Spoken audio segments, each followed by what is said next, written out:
Welcome back to my channel. অবশেষে গুগলের AdSense লেটারটি হাতে পেলাম। খুবই খুশি লাগতেছে। তো এই অ্যাডসেন্স লেটারটি কিভাবে খুলতে হয়, অ্যাডসেন্স লেটারটির জন্য কিভাবে আবেদন করতে হবে এবং কতদিন পর আবেদন করবেন এবং কতদিন সময় লাগবে। আর ওই সময়ের মধ্যে যদি না আসে তাহলে আপনি কি করবেন? সমস্ত বিষয়গুলো নিয়ে আমার প্র্যাকটিক্যাল নলেজটাই আপনাদের সাথে আজকে শেয়ার করব। যদিও এটা একটা আমার অ্যাডসেন্স লেটারের একটা ফটোকপি আমি হাতে নিয়েছি। গুগল অ্যাডসেন্স লেটারটি কিন্তু খুবই গুরুত্বপূর্ণ। নির্দিষ্ট টাইমের মধ্যে যদি আপনি না পান গুগল অ্যাডসেন্স লেটারটি তাহলে আপনার যে পেমেন্টটা আছে সেটা কিন্তু হেল্ড আপ হয়ে যাবে। প্রথমত আপনি ধৈর্য ধরে ভিডিওটা দেখুন। একবার ফুল বিষয়টা আমি ক্লিয়ারলি আপনাদের সামনে তুলে ধরবো। এই ভিডিওটা দেখার পরে আশা করি অ্যাডসেন্স সংক্রান্ত কোনো কোয়েশ্চেন আপনার মাথার মধ্যে আর ঘুরবে না। দেরিতে আসলেও আপনি কোনো টেনশন করবেন না। উত্তরটা পেয়ে যাবেন এই ভিডিওর মধ্যে। বিষয়টা হচ্ছে যখন আমরা YouTube চ্যানেল ওপেন করি, সেই YouTube চ্যানেল থেকে যখন আমরা ইনকাম করতে যাই, অর্থাৎ যখন আমাদের YouTube চ্যানেলে অ্যাড আসে, অ্যাড শো করে সেটা কিন্তু একটা অ্যাডসেন্স থেকে অ্যাডটা আসে YouTube চ্যানেলে। তো YouTube এ যখন টাকাটা জমে বা ডলারটা জমে এখান থেকে আবার অ্যাডসেন্স এ যায়। অ্যাডসেন্স থেকে ব্যাংকের মাধ্যমে সেটা আমরা আমাদের হাতে পাই। এখন এটা হচ্ছে একটা সিস্টেমের মাধ্যমে জিনিসটা চলে। যখন অ্যাডটা আসে তখন অ্যাডের একটা নির্দিষ্ট পার্সেন্টেজ YouTube এ কেটে বাকিটাই কিন্তু অ্যাডসেন্স এ দিয়ে যায়। আর প্রত্যেকটা মাসের নির্দিষ্ট টাইমের শেষে কিন্তু অ্যাডসেন্স এ এই টাকাটা চলে যায়। ডলারটা চলে যায়। সেখান থেকে আবার নির্দিষ্ট একটা প্রসেস আছে। প্রসেসের মাধ্যমেই কিন্তু আবার ব্যাংকে যায়।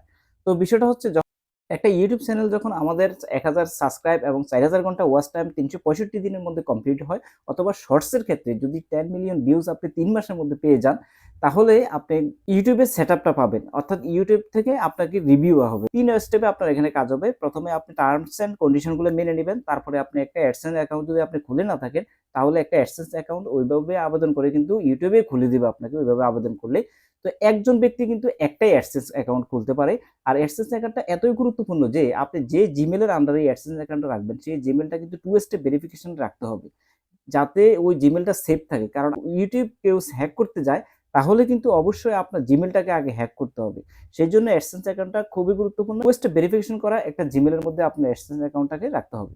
যে চ্যানেলটা আপনার মনিটাইজ হয়েছে ওই চ্যানেলের আন্ডারে অ্যাডসেন্স অ্যাকাউন্টটা না রাখলেই সবচেয়ে বেটার হয়। কারণটা হচ্ছে যদি আপনি আপনার অ্যাডসেন্স অ্যাকাউন্টটা ওই চ্যানেলের মধ্যে রাখেন তাহলে যদি কোনো কারণে ৩ টা স্ট্রাইক চলে আসে আপনার চ্যানেলে তাহলে দেখা গেছে অ্যাডসেন্সটা ক্ষতিগ্রস্ত হবে। অ্যাডসেন্সটাও অর্থাৎ জিমেইলটা ডিলিট হয়ে যাবে আপনার চ্যানেলের পাশাপাশি। তখন কিন্তু আপনি সবই হারাবেন। আর একটা অ্যাডসেন্স এর আন্ডারে কিন্তু অনেকগুলো ইউটিউব চ্যানেল কিন্তু সেখানে কিন্তু রাখা যায়। যখনই আপনার এখানে $১০ জমবে, $১০ জমার পরে YouTube থেকে আপনাকে একটা মেসেজ করা হবে, মেইল করা হবে। সেই মেইলের মধ্যে আপনাকে আইডেন্টিটি ভেরিফিকেশন এর জন্য বলবে। তখন আপনি আইডি কার্ডের উভয় পৃষ্ঠাকে আপনি সুন্দরভাবে ছবি তুলে তারপরে কিন্তু সেখানে সাবমিট করে আইডেন্টিটি ভেরিফিকেশন করবেন। আর আইডেন্টিটি ভেরিফিকেশন যখন কমপ্লিট হবে তারপরে কিন্তু আপনাকে অ্যাড্রেস ভেরিফিকেশন করতে হবে। আইডেন্টিটি ভেরিফিকেশনের ক্ষেত্রে কয়েকটা কথা বলে রাখি। সেটা হচ্ছে আমাদের যে স্মার্ট কার্ডটি আছে সেই স্মার্ট কার্ডটি আপনি এমনভাবে পিকচারটা তুলবেন যে পিকচারটা যাতে কোনো রকমের আলুর ছটা না পড়ে বা কেটে না যায় পিকচারটা। পিকচারের ১ম পৃষ্ঠা এবং ২য় পৃষ্ঠা ২ টাই কিন্তু ছবি তুলতে হবে। তোলার পরে আপনি কিন্তু এখানে কোনো ধরনের পিকচারগুলো যাতে স্পষ্ট বোঝা যায়। স্পষ্ট বোঝা যায় এইজন্যই যাতে সাথে সেটা অ্যাপ্রুভ হয়ে যায়। তো অনেকে কি করে যখন ছবিটা তোলে তখন দেখা গেছে এখানে ছায়া পড়ে আছে অথবা এখানে আলুর ছটা পড়ছে। দেখা গেছে জিনিসটা বোঝা যায় না। একটা সাইড একটু সমস্যা হয়েছে, ড্যামেজ হয়ে গেছে। এই ধরনের হলে কিন্তু আপনার সমস্যা হয়ে যাবে। কারণ এই ধরনের হলে আপনি অ্যাপ্রুভটা পাবেন না। তো এই ধরুন আইডেন্টিটি ভেরিফিকেশন কমপ্লিট আপনার। ভিডিওর এই পর্যায়ে আপনার কাছে ছোট্ট একটি রিকোয়েস্ট থাকবে। আপনি যদি আমার চ্যানেলে নতুন হয়ে থাকেন তাহলে ছোট্ট একটি রিকোয়েস্ট থাকবে বন্ধুরা, আমার চ্যানেলটিকে বন্ধুরা সাবস্ক্রাইব করে দিবেন। তো চলুন কথা না বাড়িয়ে ভিডিওর পরবর্তী অংশে আমরা চলে যাই। যখন আপনি আইডেন্টিটি ভেরিফিকেশনটা কমপ্লিট করে ফেলবেন তখন কিন্তু আপনাকে অ্যাড্রেস ভেরিফিকেশন করতে হবে। অ্যাড্রেস ভেরিফিকেশনটা করার সময় সবসময় মনে রাখবেন ইউটিউবে যখন আমরা একটা মনিটাইজেশন আবেদন করব তখন কিন্তু আমার অ্যাডসেন্স এর ওইখানে অ্যাড্রেস লাইন 1 এবং অ্যাড্রেস লাইন 2 সেখানে কিন্তু আপনি যখন অ্যাড্রেস লাইন 1 এ আপনার সমস্ত ইনফরমেশন গুলো দিবেন, ঠিকানার ইনফরমেশন দিবেন, অ্যাড্রেস লাইন 2 তে এসে আপনি আপনার নাম্বারটা কিন্তু দিয়ে দিবেন এবং পোস্টাল কোডটা কিন্তু সঠিকভাবে দিবেন। ১২০ দিনের মধ্যে আপনি কিন্তু আপনার ঠিকানাটাকে ভেরিফাই করতে হবে। তো ১২০ দিনের মধ্যে আপনি কিন্তু ৫ বার আবেদন করতে পারবেন। প্রথম ২১ দিন পর কিন্তু আপনি আবেদন করতে পারবেন। এখানে একটা গুরুত্বপূর্ণ বিষয় যেটা হচ্ছে আমাদের মাথার মধ্যে সবসময় চিন্তা থাকে যে আমি একটা এসএনসি সিটির জন্য আবেদন করলাম, সেটা ২১ দিন হয়ে গেল।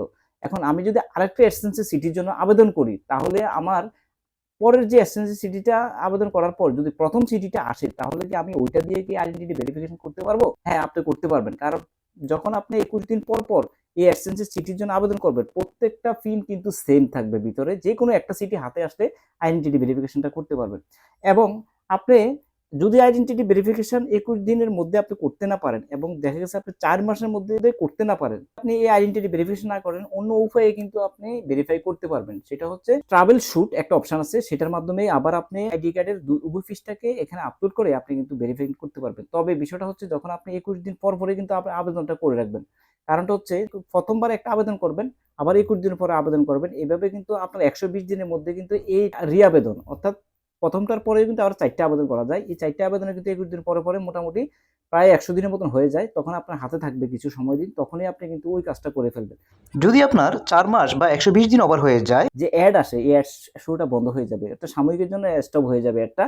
তো এইভাবে কিন্তু আপনার মাথার মধ্যে যে জিনিসটা রাখবেন সেটা হলো 21 দিন পর পরে কিন্তু আপনি আবেদনটা করে ফেলবেন। আবেদনটা করে ফেললে সুবিধা হচ্ছে কি, তখন আপনি এই নির্দিষ্ট যখন 4টা আবেদন কমপ্লিট করে ফেলবেন তখনই কিন্তু আপনি ওই সিস্টেমে কিন্তু আপনার আইডেন্টিটিটা ভেরিফিকেশন করতে পারবেন। তো অ্যাডসেন্স নিয়ে অনেকে কিন্তু দুশ্চিন্তার মধ্যে থাকেন যে আসলে অ্যাডসেন্স চিঠিটা আসতেছে না। আসলে অ্যাডসেন্স চিঠিটা কেন আসতেছে না? গুরুত্বপূর্ণ কয়েকটা কথা বলি।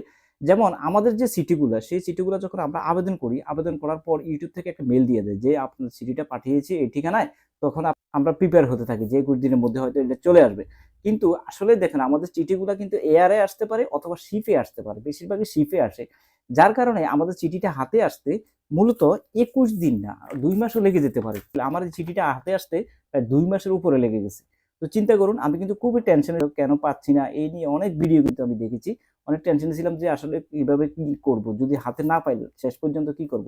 আসলে এই কোয়েশ্চেন গুলোর উত্তর কিন্তু আপনি একটা ভিডিওতে কখনোই পাবেন না। যে অ্যাডসেন্স যদি হাতে না পারলে কি করবেন এবং অ্যাডসেন্স কতদিন পর পর আবেদন করবেন, কেন আবেদন করবেন? আর যদি আপনি সিটিটা আবেদন করার পরে যদি আপনি ১ মাস চলে যায় তারপর আবেদন করেন তাহলে কিন্তু আপনার একটু সমস্যা হয়ে যাবে। কেন সমস্যা হবে? আপনার সাময়িকের জন্য যখন আপনি আবার ২১ দিন পর পর ওই ৪টা আবেদন করবেন তখন আপনার দেখা গেছে ২ মাসের উপরে হয়ে যাবে। তখন আপনার কিন্তু অ্যাডটা এখানে আসা বন্ধ হয়ে যাবে। তো সেক্ষেত্রে বলবো যে আপনার ২১ দিন পর পরে কিন্তু আসুক আর না আসুক আবেদন করে ফেলবেন। যদি একটা সিটি হাতে চলে আসে আর আবেদন করবেন না, ওইখানে থেমে যাবেন। অ্যাডসেন্সটা খুবই গুরুত্বপূর্ণ কারণ অ্যাডসেন্সটা আমাদের যেমন আমাদের শর্ট থেকে ইনকাম হয়, আমাদের লং ভিডিও থেকে ইনকাম হয়, লাইভ থেকে ইনকাম হয় ইউটিউবে। তো এই ইউটিউবের ইনকামটা আপনাকে তো ব্যাংকে আনতে হবে, তুলতে হবে। অ্যাডসেন্সে যখন মোটামুটি $100 জমা হবে তারপরে কিন্তু আপনি আপনার টাকাটা তুলতে পারবেন। অ্যাডসেন্স থেকে আপনার অ্যামাউন্টটা ব্যাংকে চলে যাবে। ইউএস ট্যাক্স রিটার্নও সাবমিট করতে হবে। আপনাকে ইউএস ট্যাক্স রিটার্ন সাবমিট করতে হবে। পাশাপাশি ইউএস ট্যাক্স রিটার্ন সাবমিট করার পাশাপাশি ব্যাংক অ্যাকাউন্ট কিন্তু সেট আপ করতে হবে। যখন আপনি আইডেন্টিটি ভেরিফিকেশন $10 কমপ্লিট হবে, পাশাপাশি কিন্তু আপনি ওই যে ব্যাংক অ্যাকাউন্টের জন্য আপনি অপশন পেয়ে যাবেন। তখন আপনি ব্যাংক অ্যাকাউন্টটা সেট আপ করতে পারবেন এবং ট্যাক্স ইউএস রিটার্নটা আপনাকে সাবমিট করতে হবে। যেমন ইউএস ট্যাক্স রিটার্নের জন্য কিন্তু নির্দিষ্ট টাইম দেয়া থাকে। তো আমি এবার যে ইউএস ট্যাক্স রিটার্নটা সাবমিট করেছিলাম 31 ডিসেম্বর লাস্ট সময় ছিল 2024 সালের। কিন্তু আমি দেখা গেছে আরো 10 দিন পরে গিয়ে সাবমিট করেছিলাম। ওরা টাইমটা এক্সটেনশন করেছিল। সেজন্য আমারটা অ্যাপ্রুভ করেছে। তো আমার আলহামদুলিল্লাহ সবকিছু ওকে কমপ্লিট। দোয়া করবেন। আপনাদের জন্য দোয়া করি যারা অ্যাকসেপ্ট লেটার হাতে পেয়েছেন বা হাতে পান না এখনো সবার জন্য দোয়া থাকবে। বন্ধুরা ভিডিওটি কেমন লেগেছে? যদি ভিডিওটি একটু উপকার হয়ে থাকে এবং ভালো লেগে থাকে তাহলে অবশ্যই চ্যানেলটিকে সাবস্ক্রাইব করবেন বন্ধুরা। ভালো থাকুন, সুস্থ থাকুন। দেখা হবে নেক্সট কোনো ভিডিওতে। আল্লাহ হাফেজ।